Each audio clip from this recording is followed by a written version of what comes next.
पुजारिन हुई जेल से फरार। अहाना और पुलिस सच्चाई देख हुए हैरान।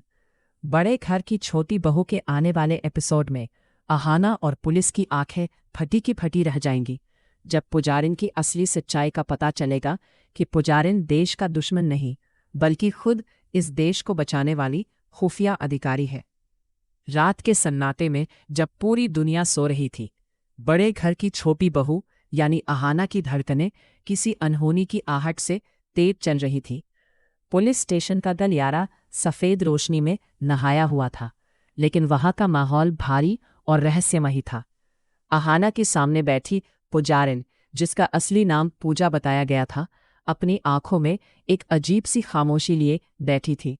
उसकी वेशभूषा तो एक साधारण पुजारिन जैसी थी, लेकिन उसके हाव भाव किसी मंजे हुए खिलाड़ी की तरह लग रहे थे।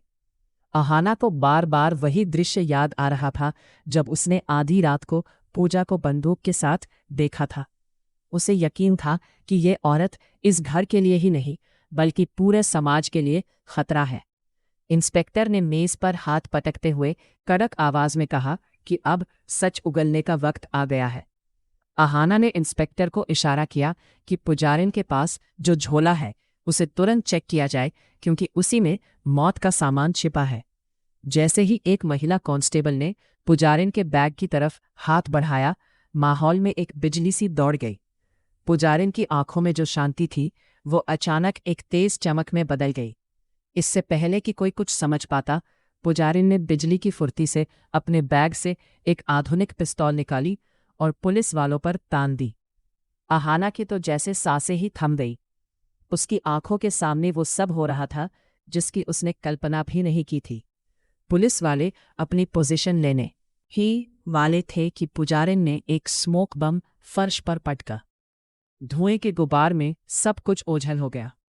जब धुआं छंटा तो कमरे की खिड़की टूटी हुई थी और पुजारिन वहां से गायब थी। पुलिस स्टेशन में अफरा तफरी मच गई। अहाना और अर्जुन एक दूसरे का चेहरा देख रहे थे। अहाना के मन में डर और पछतावा दोनों था कि उसने एक अपराधी को भगाने में अनजाने में मदद कर दी, लेकिन असली खेल तो अभी शुरू होना बाकी था। पुलिस की टीमें शहर की नाकाबंदी कर चुकी थीं, लेकिन वो पुजारिन मानो हवा में विलीन हो गई थी। अगले कुछ घंटों तक अहाना और पुलिस के बीच जो भाग दौड़ मची, उसने सबका चैन छीन लिया। पुलिस जब पुजारिन के छोड़े हुए बैग की गहराई से तलाशी लेने लगी तो उन्हें कुछ ऐसा मिला जिसने सबके होश उड़ा दिए। उस साधारण से दिखने वाले बैग के अंदर एक गुप्त खाना था जिसमें हाईटेक गैजेट्स, कई देशों के पासपोर्ट और एक ऐसी चिप थी जिस पर भारतीय सेना का गुप्त लोगो बना था। इंस्पेक्टर के माथे पर पसीना आ गया। उन्होंने तुरंत अपने सीनियर को फ़ोन लगाया और कुछ ही देर में पुलिस स्टेशन के बाहर काली कारों का एक काफिला आकर रुका। उन कारों से जो अधिकारी उतरे, उनके कोट पर स्पेशल फोर्सेस और RAW के बैज लगे थे। अहाना यह देखकर सन्न रह गई कि एक साधारण सी पुजारिन के पीछे देश की सबसे बड़ी जांच एजेंसियां क्यों लगी हैं। उन अधिकारियों में से एक ने जब उस चिप को अपने लैपटॉप में लगाया और डेटा डिकोड किया तो अहाना और पुलिस की आंखें फटी की फटी रह गई। जिसे वे सब एक अपराधी समझ रहे थे, वो दरअसल इस देश की सबसे जांबाज खुफिया अधिकारी थी। पुजारिन का असली मिशन एक ऐसे अंतर्राष्ट्रीय गिरोह को पकड़ना था जो देश के रक्षा सौदों की गुप्त जानकारी सीमा पार भेजने की फिराक में था। अहाना के घर में उसका रहना कोई इत्तेफाक नहीं था, बल्कि वह घर उस संदिग्ध गिरोह के नेटवर्क का एक केंद्र बन चुका था, जिसकी भनक घर के किसी सदस्य को नहीं थी। अहाना को अपनी गलती का एहसास हुआ कि उसने जिसे घर से निकालने की साजिश रची, वह दरअसल उसकी और उसके परिवार की ढाल बनकर रह रही थी। उधर जेल से फरार हुई पुजारिन शहर के बाहरी इलाके में पहुंच चुकी थी। वहां उसकी मुलाकात उन गद्दारों से होनी थी जिन्हें वह रंगे हाथों पकड़ना चाहती थी। पुलिस और स्पेशल फोर्स की टीमें अब पुजारिन के सिग्नल को ट्रैक कर रही थी। अहाना ने भी जिद की कि वह इस सच्चाई को अपनी आंखों से देखना चाहती है। जब वे सब उस फैक्ट्री पहुंचे तो देखा कि पुजारिन अकेले ही 5 हथियारबंद लोगों से लड़ रही थी। उसकी फुर्ती और लड़ने का तरीका देखकर कोई कह ही नहीं सकता था कि ये वही औरत है जो सुबह मंदिर में आरती करती थी। उसने जिस तरह से उन देशद्रोहियों को धूल चटाई, वह किसी फिल्मी मंजर से कम नहीं था। जैसे ही मुख्य अपराधी ने पुजारिन पर पीछे से वार करना चाहा, अहाना ने चिल्लाकर उसे आगाह कर दिया। पुजारिन ने हवा में घूमकर एक किक मारी और अपराधी के हाथ से गन गिर गई। तभी स्पेशल फोर्स ने पूरे इलाके को घेर लिया। मिशन कामयाब रहा। गद्दार पकड़े गए और देश की सुरक्षा पर आया बड़ा खतरा टल गया। फैक्ट्री के बीचों बीच खड़ी पुजारिन ने अपने चेहरे से धूल पोंछी और अहाना की तरफ देखकर एक हल्की सी मुस्कान दी। वह मुस्कान बता रही थी कि उसका काम पूरा हो गया है। सीनियर अधिकारी ने आगे बढ़कर पुजारिन को सैल्यूट किया और बताया कि कैसे उसने अपनी जान जोखिम में डालकर इस मिशन को अंजाम दिया। अहाना की आंखों में आंसू थे। उसने पुजारिन के पास जाकर हाथ जोड़कर माफी मांगी। पुजारिन ने उसके कंधे पर हाथ रखा और कहा कि एक नागरिक के तौर पर तुम्हारा शक करना गलत नहीं था, लेकिन कभी कभी जो दिखता है वह सच नहीं होता और जो सच होता है वह आसानी से दिखता नहीं है। इस पूरी घटना ने बड़े घर की छोटी बहू के जीवन को हमेशा के लिए बदल दिया। घर वापसी पर जब सारा सच परिवार के सामने आया तो सबकी बोलती बंद हो गई। पोल्टू, जो अब तक अपनी नई पत्नी यानी पुजारिन के खौफ में था, वह ये जानकर हैरान रह गया कि उसकी शादी महज एक मिशन का हिस्सा थी। पुजारिन ने साफ कर दिया कि उसका और पोल्टू का रिश्ता कभी वास्तविक नहीं था। उसने पोल्टू को समझाया कि पारो ही उसकी सच्ची जीवन संगिनी है और उसे अपनी गलतियों का प्रायश्चित करना चाहिए।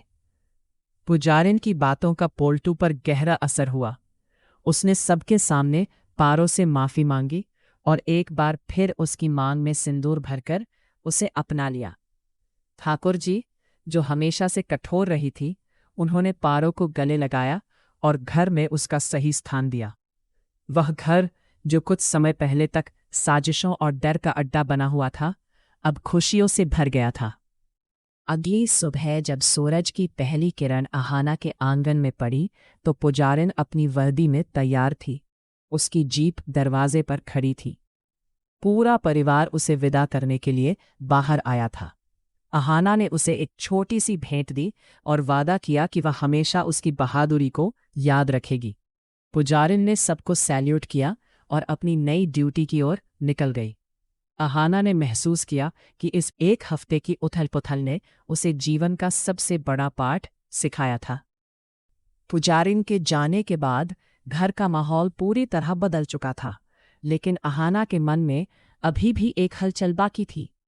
उसे लग रहा था कि पुजारिन का मिशन खत्म तो हो गया है, पर वो अपने पीछे एक ऐसी जिम्मेदारी छोड़ गई है जिसे अहाना को अब संभालना है।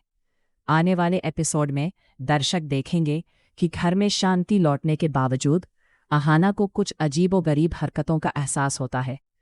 उसे महसूस होता है कि गद्दारों के गिरोह का एक सदस्य अभी भी पुलिस की गिरफ्त से बाहर है और वो घर के ही किसी करीबी के संपर्क में है।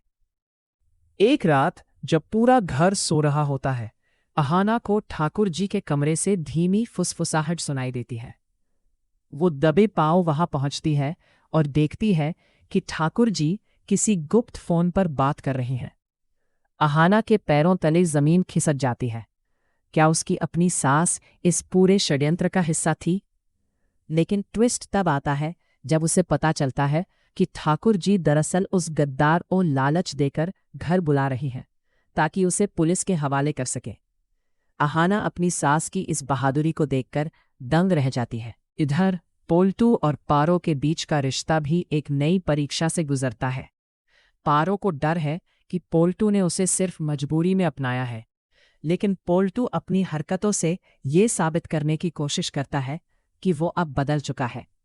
वो पारो के लिए एक सरप्राइज प्लान करता है जिससे पूरे परिवार की खुशियां दोगुनी हो जाती है। कहानी में सबसे बड़ा मोड़ तब आएगा जब अहाना को पुजारिन का एक गुप्त पत्र मिलेगा। उस पत्र में लिखा होगा कि असली खतरा अभी टला नहीं है और अहाना को बड़े घर की रक्षक बनकर सतर्क रहना होगा। क्या अहाना उस आखिरी गद्दार को पकड़ पाएगी? क्या ठाकुर जी का गुप्त मिशन कामयाब होगा? बड़े घर की छोटी बहू का अगला हफ्ता सस्पेंस, इमोशंस और हाई वोल्टेज ड्रामा से भरपूर होने वाला है, जहां अहाना को अपनी बुद्धिमानी से एक बार फिर परिवार की लाज बचानी होगी। आज के एपिसोड में बस इतना ही। कमेंट में बताएं ये स्टोरी कैसा लगा।